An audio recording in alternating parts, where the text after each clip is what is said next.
একটি ফ্যাসিস্ট সরকারের কয়েকটি বৈশিষ্ট্য রয়েছে। সেই কয়েকটি বৈশিষ্ট্য আমি আপনাদের সম্মুখে তুলে ধরব।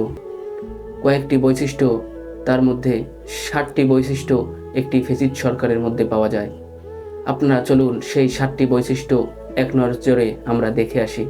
1 নম্বরে উগ্র জাতীয়তাবাদ, 2 নম্বরে সর্বময় ক্ষমতা, 3 নম্বরে স্বাধীনতার দমন, 4 নম্বরে প্রচারণার ব্যবহার, 5 নম্বরে বাহ্যিক শত্রুতার দৃষ্টি প্রচেষ্টা, 6 নম্বরে হিংস্রতা এবং ভয় প্রদর্শন, 7 নম্বরে রাষ্ট্র এবং অর্থনীতির মিলন।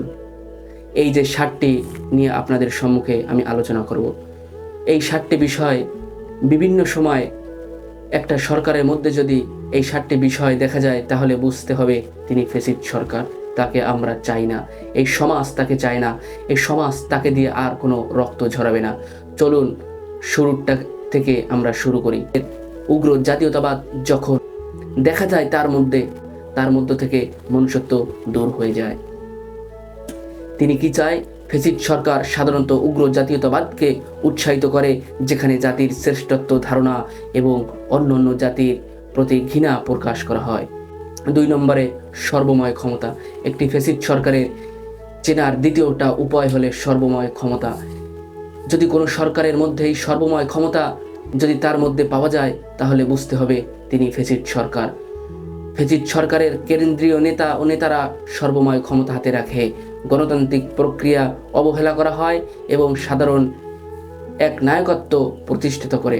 আজকে দেখেন, আমাদের সরকার এক নায়কত্ব প্রতিষ্ঠা করেছিল, কিন্তু তিনি পালিয়ে যাওয়ার সুযোগ পায় নাই, তাকে সেনাবাহিনীরা পালিয়ে যেতে দিতে বাধ্য করেছে। 3 নম্বর স্বাধীনতার দমন। আজকে আপনার স্বাধীনতা ছিল না, একটা সাংবাদিক স্বাধীনতা নিয়ে কথা বলতে পারতো না, একটা আলেম তিনি মেম্বারে বসে তার স্বাধীনতা নিয়ে কথা বলতে পারতো না, একটা আলেম তিনি মুখ খুলতে পারতেন না, একটা ভ্যান চালক মুখ খুলতে পারতেন না, একটা চাকরিজীবী তিনি মুখ খুলতে পারতেন না। এই স্বাধীনতা যদি কোনো সরকার নিয়ে থাকে, তাহলে বুঝতে হবে ওই সরকার ফ্যাসিস্ট সরকার। 4 নম্বরে প্রচারণার ব্যবহার। যেখানে যাবেন না কেন দেখবেন তাদেরই প্রচারণা হবে, যেরকম আমাদের আওয়ামী লীগ সরকার করেছিল। তিনটা সর্বক্ষণে তারা প্রচারণা করেছিল।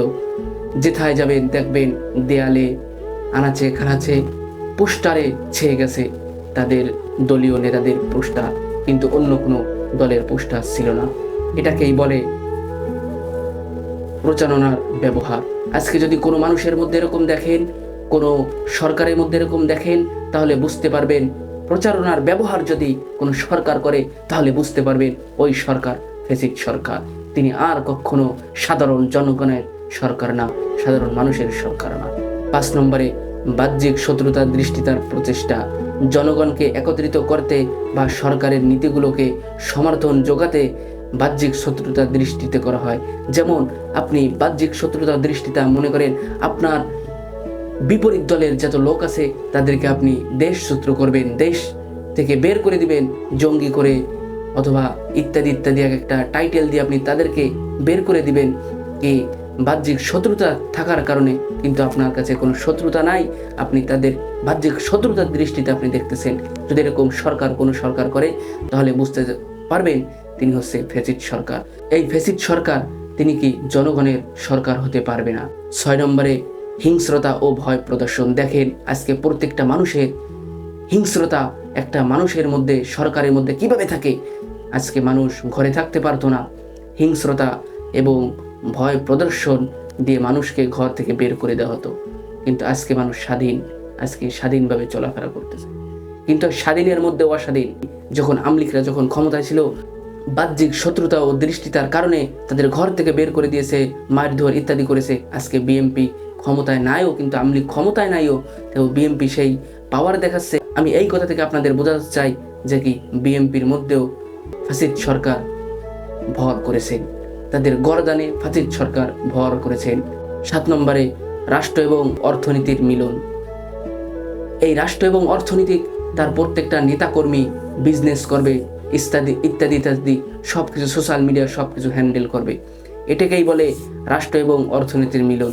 তারা সব কিছু করবে, অন্য মানুষরা এটা করতে পারবে না, এটা হয় না।